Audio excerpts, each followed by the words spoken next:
What's up, Yuma? I'm Johnny Porter. And I'm Victor Calderon. On today's program, we are going to be joined first by Aimee. I don't know how to pronounce her last name, but I'm going to ask her how to do it. She is part of Desert Witchy Chix. She is the founder, and we're going to find out if she's really a witch and if she's going to put a curse on Tal, and hopefully she doesn't do that. No, as well as Frances Garcia. She is the marketing director over at the Yuma County Fair, and it's Yuma County Fair time at the Yuma County Fair grounds. How many times can I say that? I can say that a lot. It's debuting on Tuesday. We're going to talk to her about that as well. So stay with us for What's Up Yuma Radio, beginning right now on KOFA 94.7 FM. And streaming online at borderradioaz.org and on the KOFA app. You can also view our show on the Border Radio Facebook page and the KAWC YouTube page. And don't forget, you can reach out to us by email at whatsupyumaradio@gmail.com.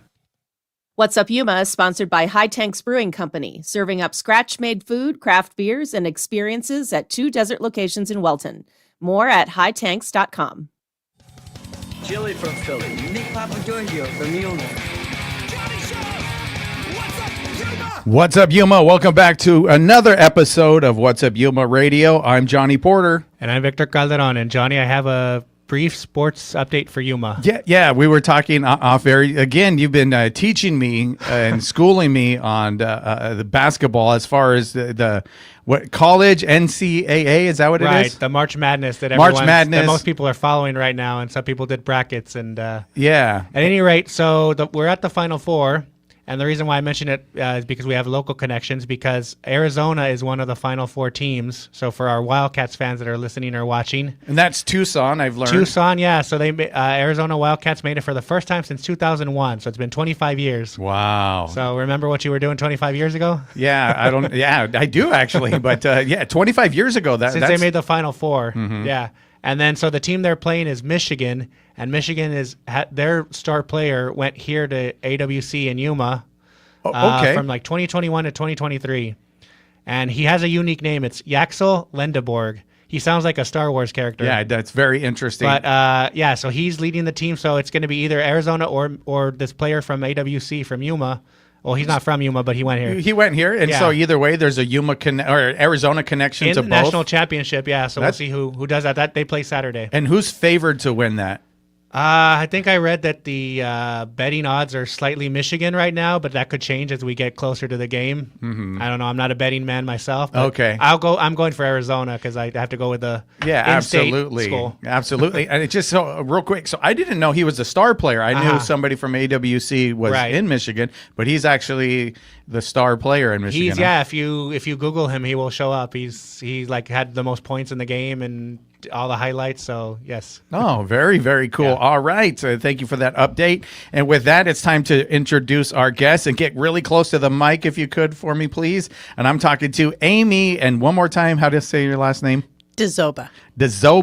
I guess that's what it looks like. So I guess I would have been right, but I didn't know if like the Z was silent or something fancy or whatever. Who knows? You're not the first. Yeah. All right. And you are from Desert Witchy Chix. Yes. And you are from, well, it wasn't his hometown, but you and Victor share Salinas together. You're from Salinas, correct? Correct. Born and raised. Born and raised. So we're going to talk to you, find out a little bit about yourself and how you opened up a place called Desert Witchy Chix.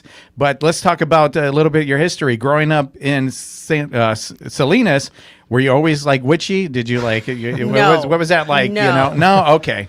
I was actually born and raised Southern Baptist. Oh, okay. I think that's the opposite end of the extreme or something. I don't know. Just a little bit. Yeah. We were yelled at, and the pulpit was beaten, and all of those wonderful things. Really? Was it like the old school Baptist one where you're like, there's hell, brimstone if you don't do this? Yes. Oh my goodness. Yes. Okay. And so it was a very different environment. But good in a lot of ways, because I know a lot about religion and about the belief system. And I don't necessarily, I'm not opposite. Yeah, you'll not opposite. You'll learn that a little bit. No, for sure. More. No, I'm pretty, I was going to be a preacher at one point in time, believe it or not. Like if you look at my house and go into my bookcase, there's all kinds of theological books and concordances and all these different things. So I know like there is a common thread to a lot of spiritual beliefs. But so you grow up in a Baptist church environment. Went to Baptist school.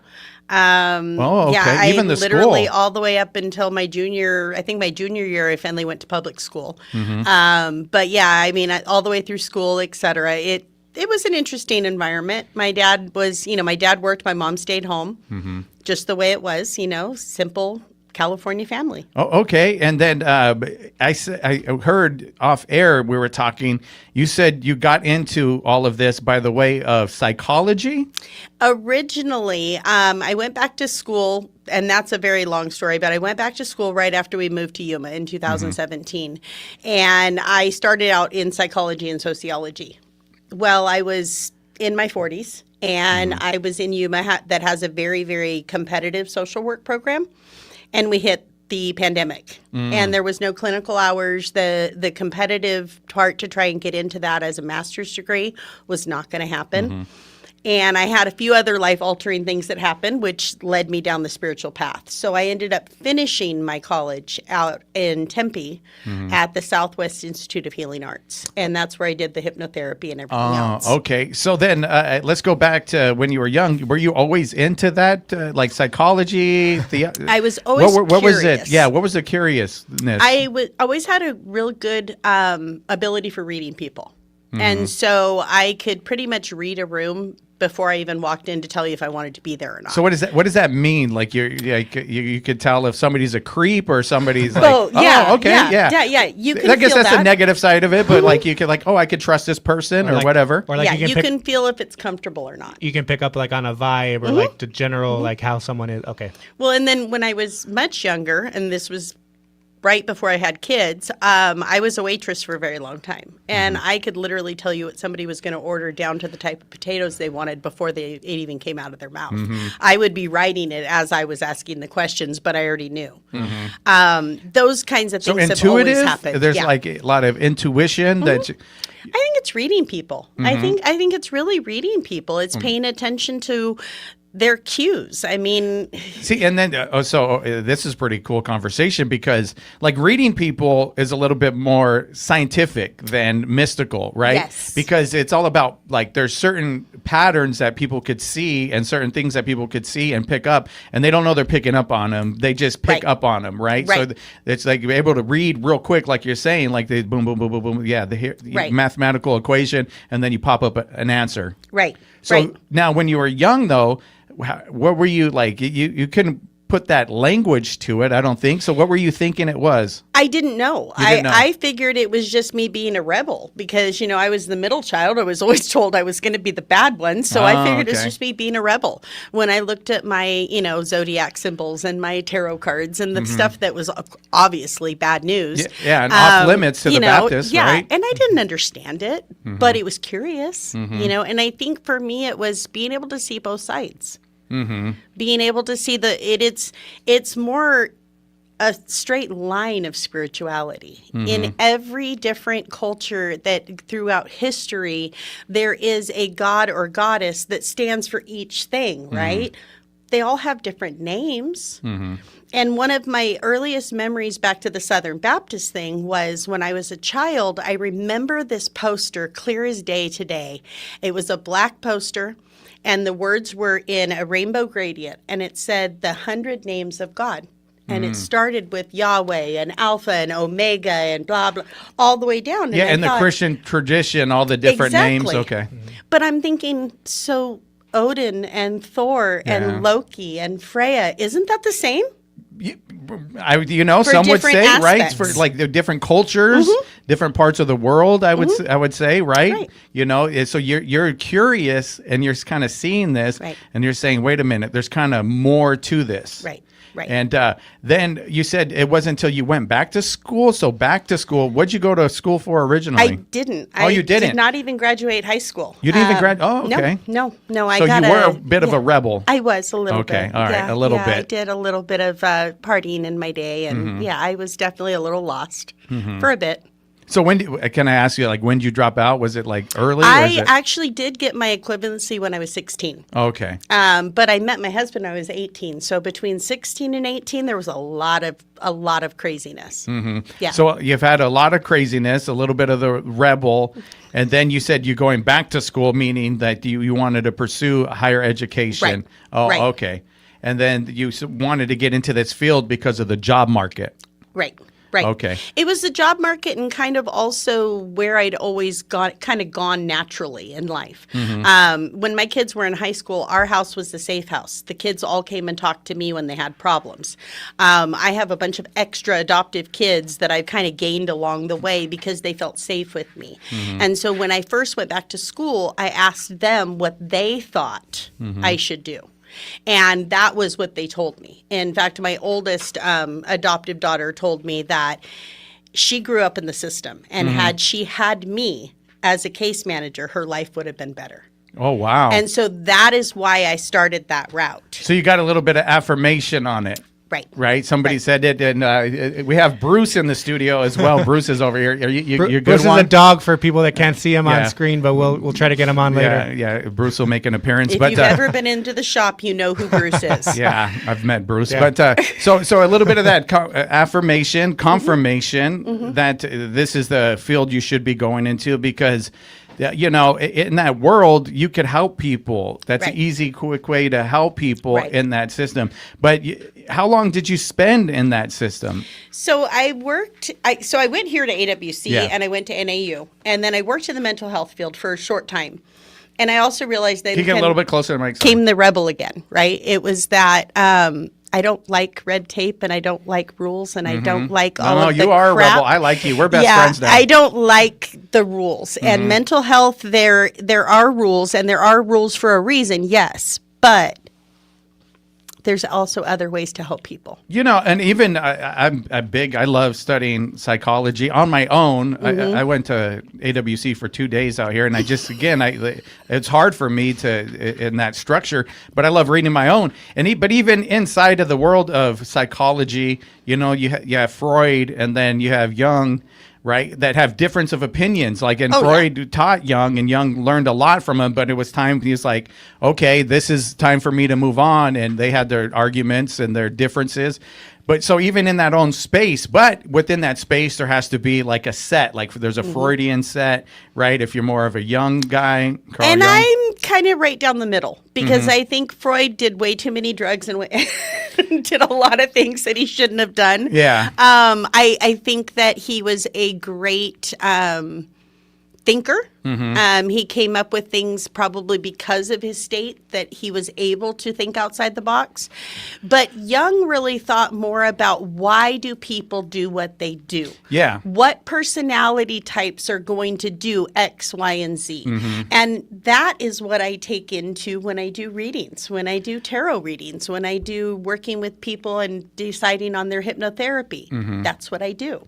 Yes. And so you kind of mentioned that Jung was the one that he went and sat on a rock, and then the whole thing, and he was like, am I the thing sitting on the rock? Or, you know, he had that epiphany, you would say, when he was younger, and he was raised in the church, and he was supposed to be a priest at one point in time and stuff. So very, very interesting. So you're seeing these things, and you're taking a little bit about like a piece of this here, and you're in school, you're understanding these things, but you said you don't like the rules within the system, but you have to kind of like either obey those rules or start your own thing, and that's where obviously this has led to. Yeah. So was that a difficult decision?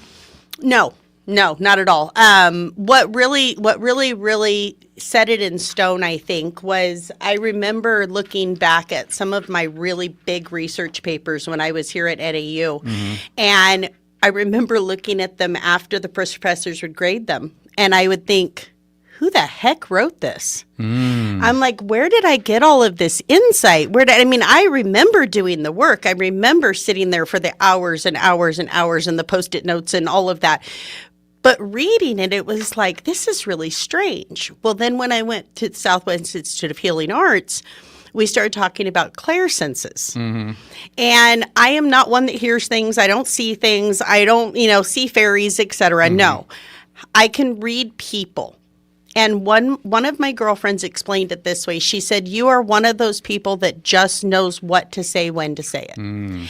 And so what I finally realized was that's the claircognizance. That's you just get a sense from what you're reading of what needs to be done. Absolutely. And that's what I do with my healing and my therapy. And it's pretty cool that you've been able to break it down that scientifically, right? And for lack of a better word, right? It's like it's formulaic almost, and less woo-woo. Right. You know, the name of the place is Desert Witchy Chix, and I teased in the billboard, you're not going to put a curse on any of that or do anything like that. Talon, you're safe over there. You're good. You're good. But, so we're going to come back. We're going to take a quick break, and we're going to talk about you opening up this place and how you serve people in our community today. Awesome. All right, we're going to do that right after this. You're listening to What's Up Yuma Radio right here on 94.7 KOFA Border Radio.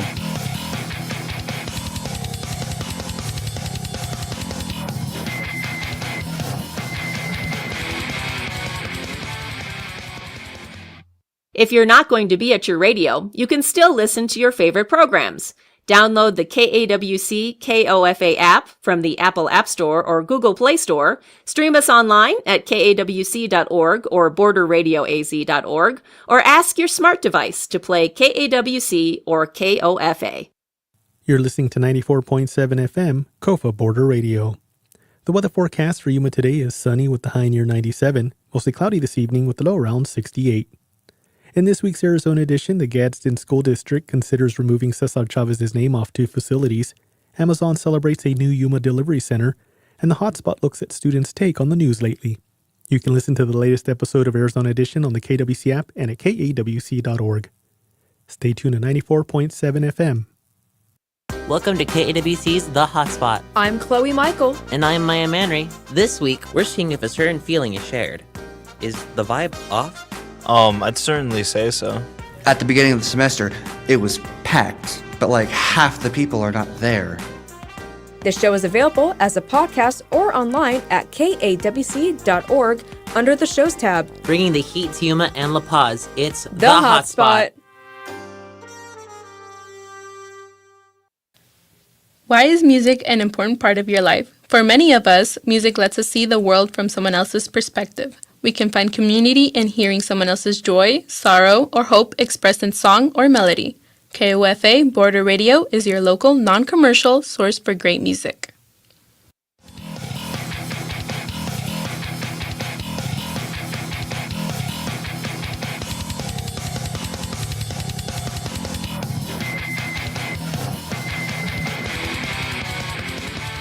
What's up, Yuma? Welcome back to What's Up Yuma Radio. We are here speaking with Aimee from Desert Witchy Chix, and so we're getting to the point of the story where you don't want the rules. You found it kind of easy to take away from it and not do that, but you have to open up your own place and you have to make money doing it, right? Because that's just the way the world works. Were you scared to do that part? No. Oh, wow. No. Okay. I was invigorated. I was excited. I had a lot of really good support. My husband's been very supportive. I mean, even though he kind of looks at it as woohoo as well, he's very supportive, very, very supportive. So no, I wasn't afraid of it. Okay. No. So then when did you open originally? I officially started in October of 2023. I did not open an official, actual permanent brick and mortar until 1 year ago. In fact, it'll be a year on the 12th of April since I opened. So when you opened originally, what were the services that you offered? At that point, it was mainly retail. I did do tarot readings, things like that, but I wasn't able to actually use my schooling or anything because I didn't have a place to do so. So I really focused on the retail. I focused on working with people. I would do home visits and I would do, hypnotherapy and life coaching, but that's a little bit scary too because you don't always know the people, and so really until I got into my own shop last year, I wasn't able to do those things.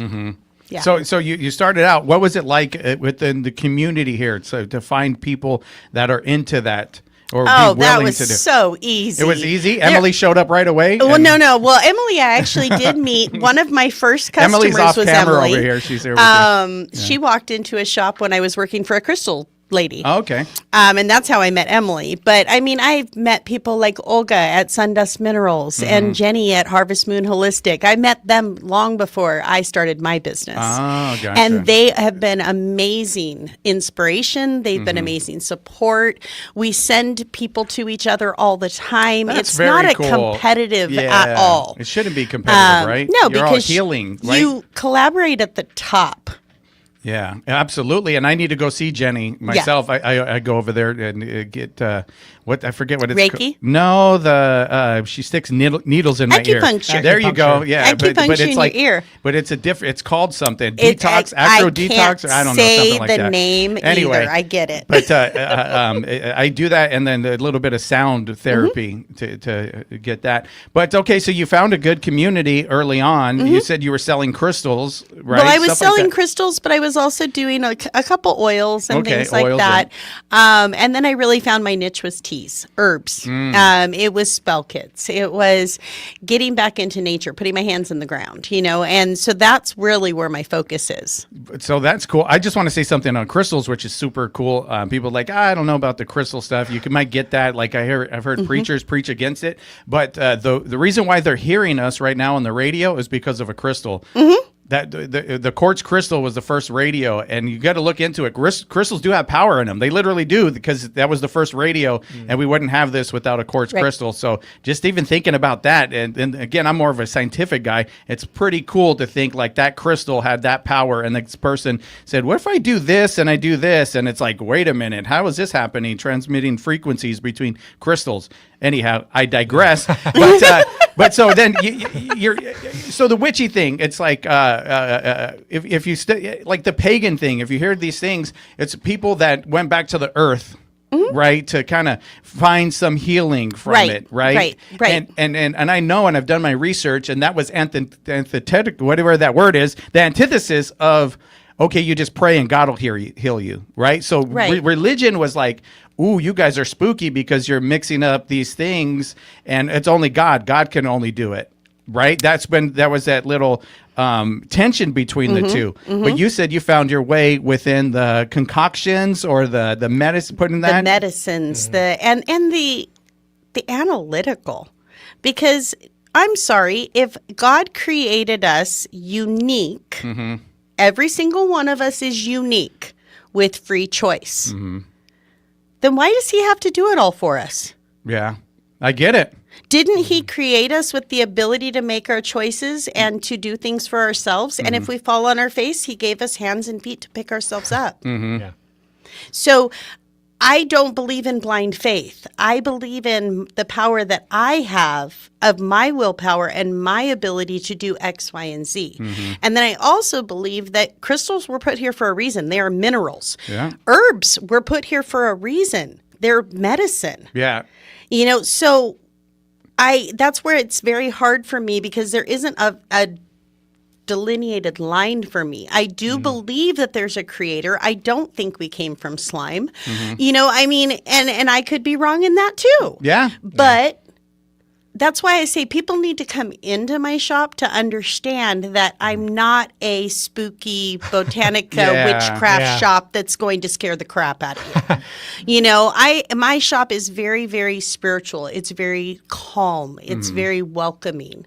You will find everything in there from toothpaste to a deity statue. I really look more for the holistic and more of the helping people heal themselves. And using herbs and holistic remedies, you're healing yourself. You're not relying on another God figure in the doctor's office. Yeah, well, either way, right? And both, trust me, Western medicine has its place, and I do believe in it.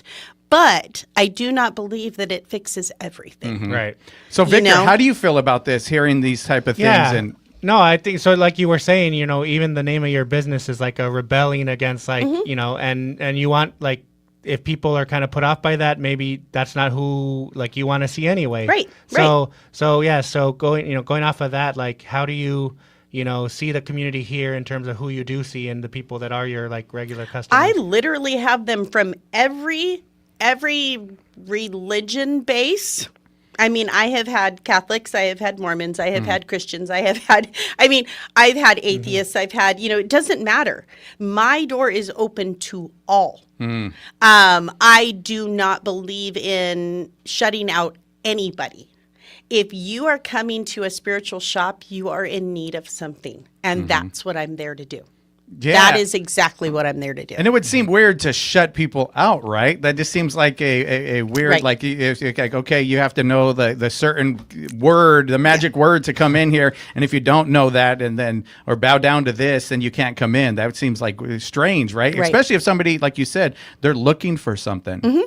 They're looking for something. So one of the things we talked off air about was the hypnotherapy. Is Yes. that part of your practice now? I do. Okay. I do. I am actually a certified advanced hypnotherapist. I do hypnotherapy from anything from changing a habit to getting over a breakup. It does work. To past life regression, to age regression, to trauma therapy. I've worked with vets with PTSD. I've worked with people with drug abuse problems to be able to help them stay away. I've helped with anxiety. There's so many things. It's an amazing modality. And I know we don't have a tremendous amount of time, but if anybody ever wants to look into that, again, I go more to the scientific side. Your brain has different frequencies and hertz, right? And this is how hypnotherapy works. This is the easiest way to break it down. So yes, there are different megahertz compared to your conscious levels. Okay. The biggest thing is your conscious mind, which is what we're using when we are talking like this to each other, is over-analyzing everything at all times. That's its safety net. It's an automatic response. Now, when you get into a theta brainwave, which is where you have shut off reasoning and analytical, you are going to sleep, basically. That is where you can actually access the subconscious.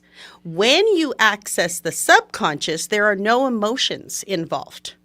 There are no analytical things involved.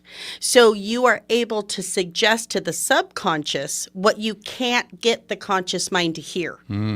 So as long as you, as the person laying there being hypnotized, are willing to allow that relaxation to come into place, then I can go in and install the suggestions into your subconscious that you wanted.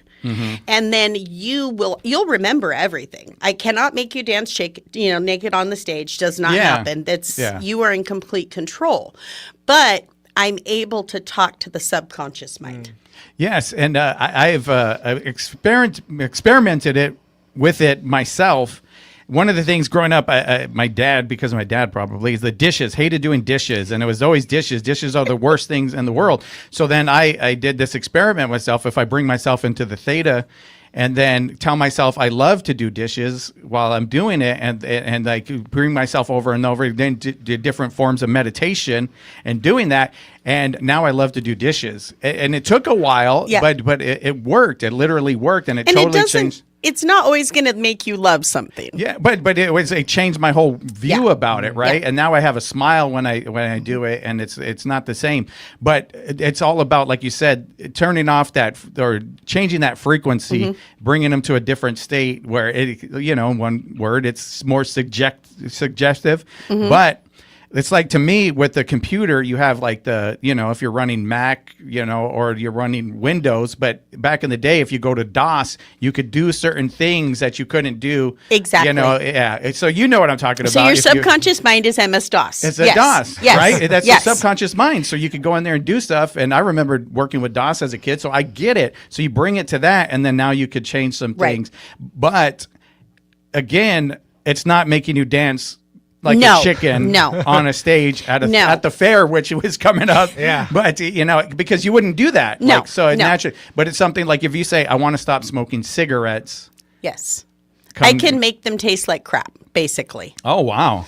Literally, I mean, because that's what we're going to suggest. Can you make Oreos taste like crap? I've done that. Oh, my goodness. I actually had somebody who I would lose so much weight. Hey. There we go. We found Johnny's secret. Yes, Oreos. But my most powerful, honestly, is trauma healing from childhood, because I'm able to take you back to it as an adult. Emily saying yes and amen over here. Yeah. Yes, I've worked with Miss over here. And so we basically take you back as your experienced grown-up adult with all of those things in your life.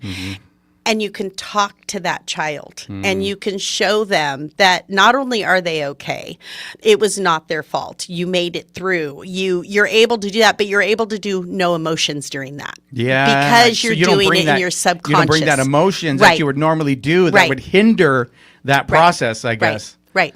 Oh, okay. And it brings some pretty good breakthroughs. Yeah. And it must feel rewarding to see that on the other side. It does. It is very heartwarming. And that's one of the reasons I have the shop. And I know we're running out of time, but that's one of the reasons I have the retail part. It's because I am a holistic provider. I can't take insurance. So I keep my prices low on my services. And my business pays for the bills, basically. Yeah. So that's why there's this two sides to the shop. But it's my passion is to help people. Well, that's great. That's a good passion to have, is help people. Emily needs a lot of it over there. So I'm just kidding. Emily's come so far. Emily would tell me the same thing, and she's helped me today. So shout out to Emily over there. Heal Johnny, please. I need some hypnotherapy. No more Oreos. Then I'd be good. I can make them taste like garbage.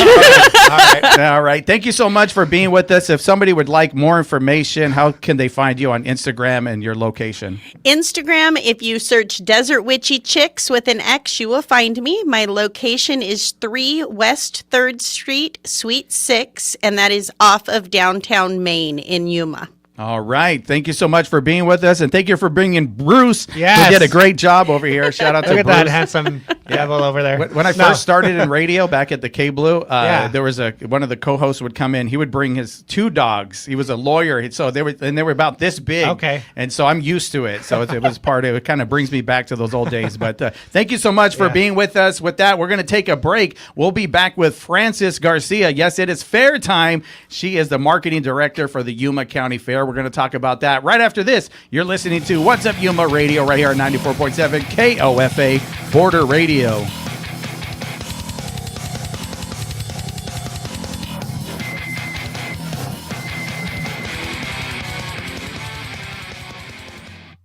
What's Up Yuma is sponsored by the 2 Welton locations of High Tanks Brewing Company, its craft brewery and tap room, featuring scratch-made food and handcrafted beers, including Daphne's Date Ale and the Gila Hazy IPA. Also, live music and experiences such as farm tours and glamping are available. More at hightanks.com. From KAWC, this is Siendo Primero. I'm Sajei Bárcenas. And I'm Melanie Ruiz Lopez. In this episode, we'll be talking about AI, artificial intelligence. I use AI all the time to help me with difficult questions, coming up with study prompt. There's a lot of questions that I had, and I was able to use AI for it. I do let students in that class use it to translate. A new energy with the same mission. To give students a voice. From KAWC News, I'm Cisco Stargazer. Yuma County has long taken pride as the place Cesar Chavez was born and died. Now, after recent sexual abuse allegations, the Gadsden School District in San Luis is considering renaming 2 facilities, Cesar Chavez Elementary and the Cesar Chavez Activity Center in San Luis Middle School. But community members are pushing back. At a public hearing Thursday, Ana Maria Guillén said Chavez's actions spoke louder than words. Para mí era un gran hombre y los hechos hablan más que las palabras. Todos los bienes que nos dejó, que incluso, como quien dice, ofrendó su vida por nosotros. But Luisa Arriola disagrees. What are we telling our girls, people who have been abused? Remember, you have a time frame or else they're going to question you. Why? Why did you take so long? That's absurd to hear that. The district governing board said it may take action at a later date. But in San Luis, Chavez's legacy is deeply personal and now deeply contested. From KAWC News, I'm Cisco Stargazer. The City of San Luis hosts Conversations with Council, a relaxed meetup where community members can connect with their city council on Saturday, April 4th from 9 to 10 a.m. at Mariscos El Navegante. Discuss neighborhood needs, ask questions, or get to know elected officials. Details at sanluisaz.gov/events. I'm Public Radio Runner. Join me for Bonus Smiles, the show sharing the stories and playlists that fuel runners. Why? Because the rando cheering you on at a mile 77 aid station is the same kind of person who supports local public radio. Join us every Saturday at 5 a.m. on KOFA at 94.7 FM for stories that soothe and jams that power long runs. I'm Mike Suba, and I'm a big supporter of KAWC. You're getting a great source of information about our community, about the people that are working and living here, and you start going, you know what, this is really a valued service. And that's the great thing, is you've got a partnership here. And I'm a big believer in partnerships because the one thing I realized early on in life, I can maybe do a lot of stuff on a very limited basis, but when I start partnering up, it's amazing what we can do when we pool our resources. And so I hope that when people are listening to the station, enjoying the news broadcasts and the entertainment shows that are being presented, that they realize that you're not only the end user and enjoying what's being broadcast to you, but it can be a partnership too, where you can participate like I've discovered I can do and help get this service, enhance it, and provide even better programming. I'm Mike Suba, and I support KAWC.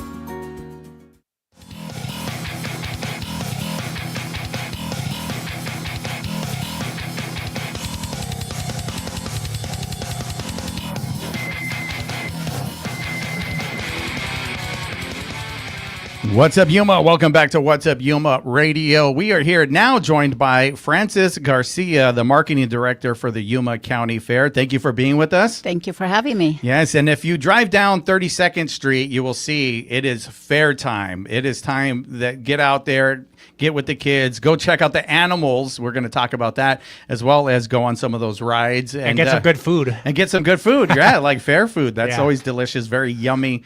And so, Frances, we like to get to know our guests a little bit, and then we'll get into the fair stuff. I know you're a little nervous, but You'll be fine. You'll be fine, exactly. But where are you from originally? You said you're not originally from Yuma? No, I'm not from Yuma. Okay. Originally, I'm actually from Mexico. From Mexico? Yes, Okay. but I've been in Yuma for 25 years now, so I might as well call myself a human. Okay, 25 years. Okay, Yes, yeah, sir. absolutely. You are a human now.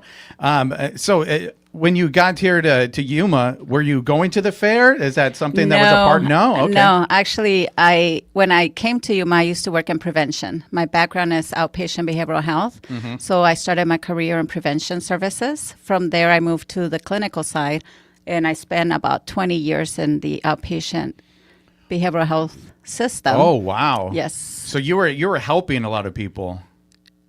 I don't know if I was helping them. I was definitely working there. Yeah, yes. okay. So My background is most in administration. Oh, administration. Management, Oh, yes. okay. So you're doing that.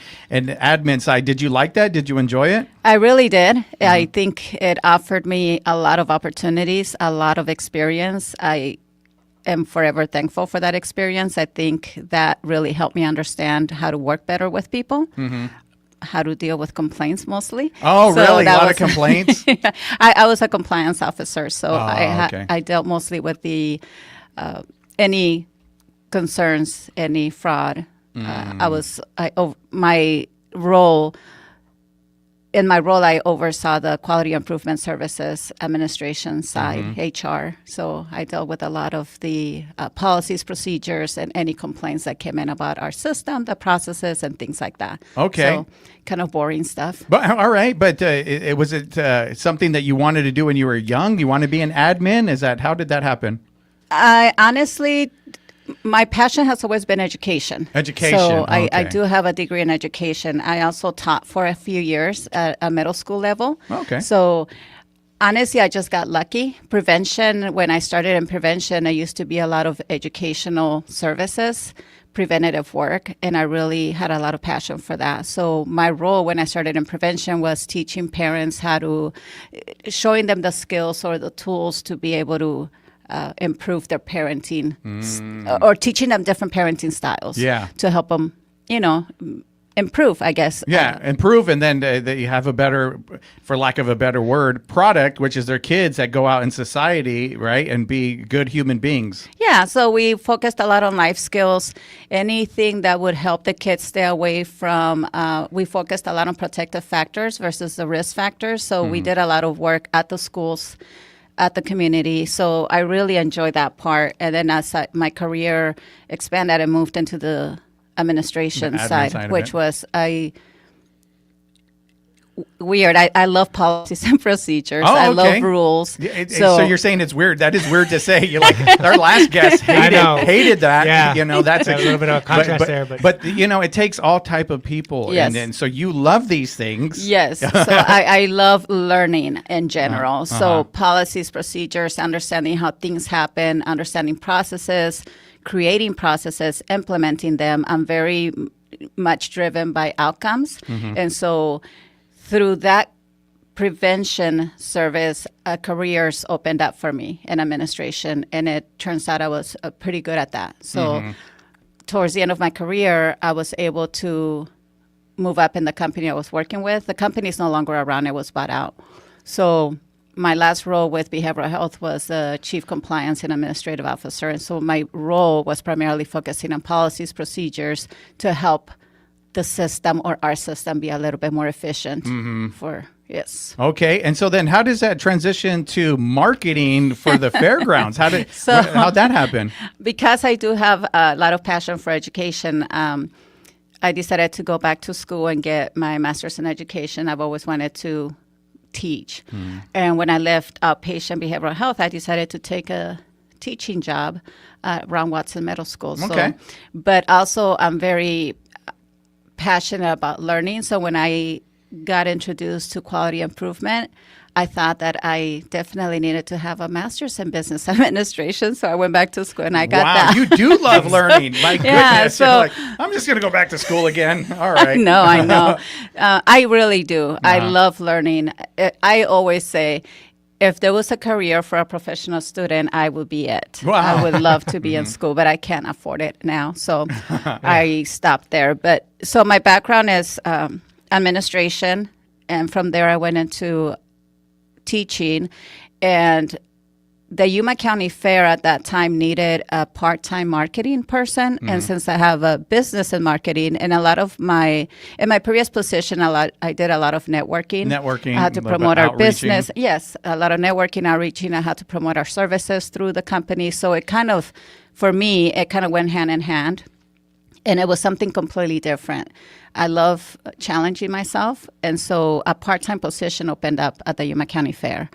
And teaching doesn't pay as well as... No, you can be honest. It doesn't pay very well. We undervalue a lot of our teachers. We do, unfortunately.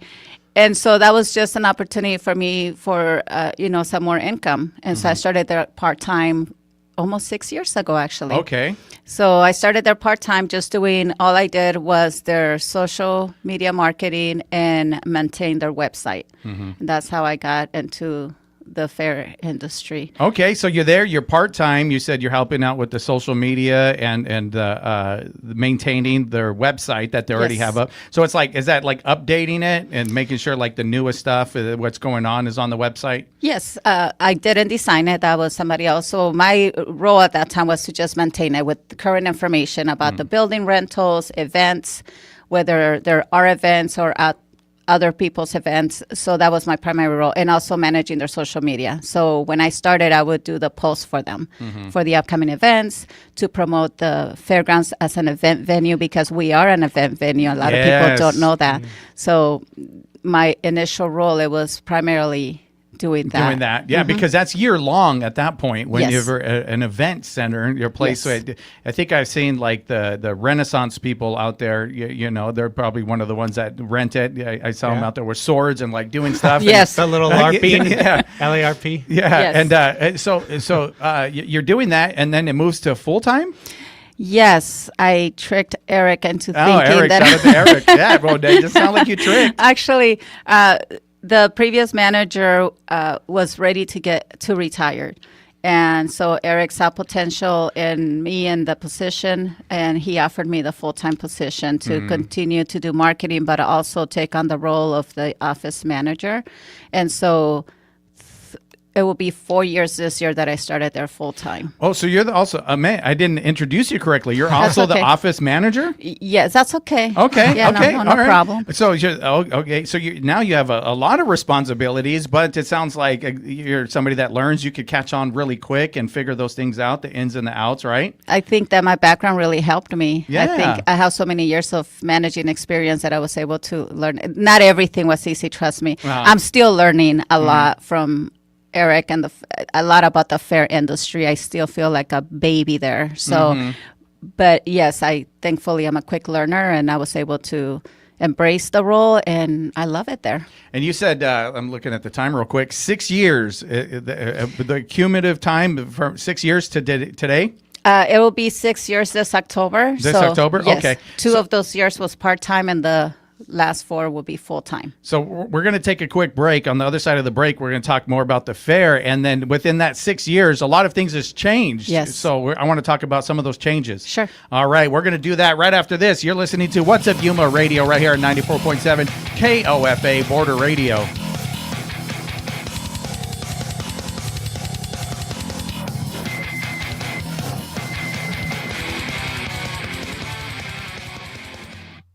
What's Up Yuma Radio is sponsored in part by Nova Home Loans, serving Yuma County and nearby communities. Nova Home Loans offers residential lending services, including home loans and refinancing. They are also proud supporters of local community efforts and organizations. More information is available at novahomeloansyuma.com. Mostly sunny in Quartzsite today with a high near 96 and breezy. Mostly cloudy tonight with a low around 67. In Parker, mostly sunny with a high near 97. Gusts as high as 20 miles per hour. Partly cloudy tonight with a low around 67. And sunny in Yuma with a high near 97. Mostly cloudy this evening with a low around 68. Hear the rhythm. Feel the beat.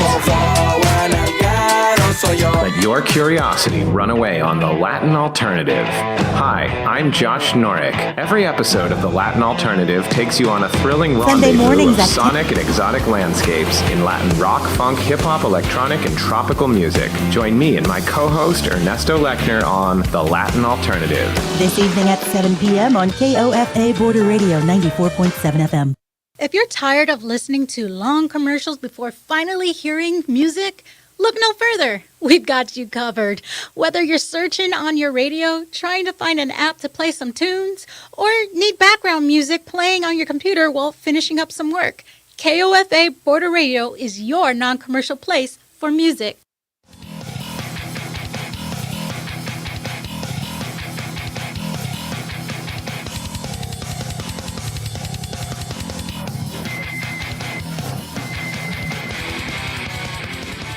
What's up, Yuma? Welcome back to What's Up Yuma Radio. We are here speaking with Francis from the Yuma County Fair. And so 6 years this October. But since you've been there, there's been quite a bit of changes, right? Yes. Right? Because I don't think the blacktop was there 6 years ago. That is correct. Okay, so when you get there. And the Legacy building, was that there? No. No, so tell me a little bit about some of those changes that you witnessed, if you could, as far as like the blacktop and then Legacy building and then even bringing on Helm & Sons. So when I got there, I think those plans were already in action. The plans were in action? They were already, the plans were already there. Mm-hmm. So really, Eric is a driving force behind that. But I consider myself very lucky because I got to see everything happened while I was there. Mm-hmm. Yes. So the fairgrounds looks 100% different than when I started. Mm-hmm. I got to see all the holes on the ground, the building coming up from, the ground up, literally. We have paved ways now. It used to be all dirt and grass. And now we have, if you have a wheelchair, you have the ability to go everywhere around the grounds because we have a lot of paved ways. The carnival used to be on the southeast corner of the fairgrounds on the grass, and now it's on the northwest or southwest side. Southwest side of the fairgrounds, and it's all concrete. So there's no more dirt. There's no more horrible allergies if you suffer from that. I would see that was my thing. Yeah. Like I stopped going to the fair for a long time because of my allergies. Yes. It's like it was too much. And my Yes. kids wanted to do the rides, but I felt miserable around the rides. Yeah. And so this was night and day for me. Yes. This is totally different experience when I was over there. And it's like, oh, like I'm not kicking up all the dust and the dirt and the stuff and getting in, trying to breathe and then sneeze and all. Like, okay, I'm miserable now. I got to go. Yeah. It's not my experience anymore. No, we've gotten a lot of compliments about the new setup. We're still getting used to the new parking flow, or the way the traffic comes into the fairgrounds, because it really kind of threw it off a little bit, the way that the exhibitors, where they used to park and where our officials used to park, the public. So we're still adjusting to that, but it's incredible how much change has happened, and I got to witness all of that, because how many people can say, I got to see this coming from the ground up, literally. Yeah, and absolutely. the holes everywhere on the grounds. It was amazing to see, because we had to open up, for the electricity, the water, and all those things that I don't work construction. Yeah, you so don't I think have no about. idea what you need to do. And then suddenly you see 6 feet holes or deeper than that around the grounds everywhere. And electricity goes out every other day. We don't have water, and nobody tells me, and you need to go to the restroom, and you're like, where's the water? Yeah, the water shut off. Yeah, so it's definitely amazing how much it's grown and how much we've grown as a business. Can we talk a little bit about bringing the legacy to life, the legacy building? Tell me a little bit about bringing that and what that's added to the fairgrounds. Oh my goodness, it's amazing. Since the day that it opened, we have people booking it for all types of events. We are officially booked until the beginning of next year, almost every Wow. weekend. The summers used to be, when I started at the fairgrounds, very quiet, and that's when we got to kind of relax a little bit and plan for the next year. But that's no longer the case. We have a few bookings already for the summer. We have anything from weddings, quinceañeras, celebration of life, birthday parties, baby showers, wrestling. Yeah, YFL was Yuma there. Fight MMA, League, yeah, yes. Yuma Fight League, and it was great. I loved it Yes. in there. That was a perfect venue for that. Yes. So so it added so much more life year around. Yes. And value to the fairgrounds and the community. We've got a lot of great feedback. The community loves that building. It's a beautiful building. If you haven't been They in did a there great yet, job. yes, it's a beautiful building, and it means a lot for a lot of people that have been there a long, long time. Like I said, I've only been there almost 6 years, but all of our commissioners, the board members, past presidents, Eric, June, Melton, she was there for 32 years, I believe. June has been there for 17 now. So they're really the ones that are building this legacy, and that building, it just means a lot to them. But it was really neat and kind of, it was very special and emotional for some people, because I don't know, you might not be aware, but we took a lot of buildings went down. Yeah. To make this happen. And some of the buildings were for people that have been at the fairgrounds as vendors or just family for over 50 years. And when they saw those buildings come down, and even our maintenance crew, our grounds crew, they've been there 10, 15, 20 years. People don't leave the fairgrounds. If you work for the fairgrounds, you're going to retire. Yes. So they're seeing that. And what I see, and before I'll get to one thing, Victor, before one that I see, it's like, well, now I have a nice bathroom and an air-conditioned building to go to when I'm at the fair. So it's like, I love it, right? Yeah. I love that that's added. One last thing I want to bring up, and then we'll move on to what's at the fair. Bringing on Hellman Sons, a different, is a vendor or carnival. I don't know exactly what they are. Amusement thing. What was that like in that transition? So they're a carnival provider, and the carnival usually comes with their own food vendors, and they also come with the games. So it's my understanding in the fair industry, the contracts are only for so many years, and sometimes at the end of the contract, you reevaluate the needs of the fairgrounds and what's out there, and then Eric has the option to either keep the same one or bring something new. And so I think this will be their third year with us. Sorry if I can't remember exactly the time. And so we just wanted to make a change, and it's a new setup, a new look, and Hellman Sons really has a lot of things to offer. a lot of people have been very, very happy also with the new setup and also additional rights that we probably didn't have in the past. Yeah. So they're a carnival provider, but they also come with some food and the games for the carnival area. I know you've been wanting to talk about the fair. You have the brochure. Is there anything you want to highlight? Anything that's new this year? Any new exhibits? Any concerts? Anything like that? Well, I definitely want to highlight Avriana. She is somebody who is really good. I don't know if you've seen our social media posts, but she's up and coming, and we're very excited to have her. She will be performing on Saturday at 8 p.m. Okay.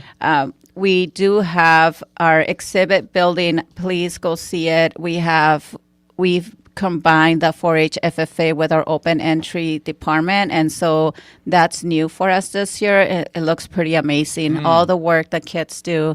We have some really unique entries this year. One that stands out to me is the dragon. It's got a 15-foot wingspan, and this young lady, she started making it at 13 and just finished it this year, and she's 16. So I just look at that thing and think about the patience and the commitment that it took to do that. And it's cool to see it from someone that young. Right. And so it's hanging from the ceiling. Yeah. It's really neat to see. So come out. But there's a lot more. The cakes, the photography, art, and of course the livestock. I have a couple quick questions. Sure. So what do you personally like? What's your favorite activity at the fair that you like to do, like when you can get out of the office? The demolition derby. Demolition derby. Okay. I've never been to the demolition derby until I started working there. I haven't done a lot of things until I started working at the fairgrounds. It gives you a different perspective. Sure. Like I never thought. Do you like the excitement about it, or? Yes, the idea that you can crash into other people and not get in trouble and not get a ticket. Yes, and just the audience, the community is what makes it so exciting. Everybody to see the kids and the parents. I mean, it is. I can't believe it. It's the busiest night at the fairgrounds. Demolition derby is the hottest thing. When I talk to people, that's what I'm going demolition night, which is Wednesday, right? Yes, Wednesday at 7. And who's going to be hosting that? Who's going to be the MC? You are. Oh, cool.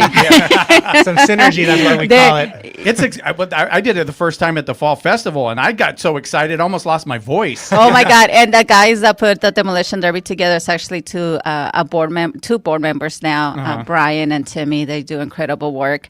And they're the ones that told me we have to have Johnny back. And so I was like, oh, my God, he just emailed me this week, and I was about to tell him. Cool. Yeah, I wanted to make sure I could do it because that was so exciting. I was like, and 72 just ran right into 89.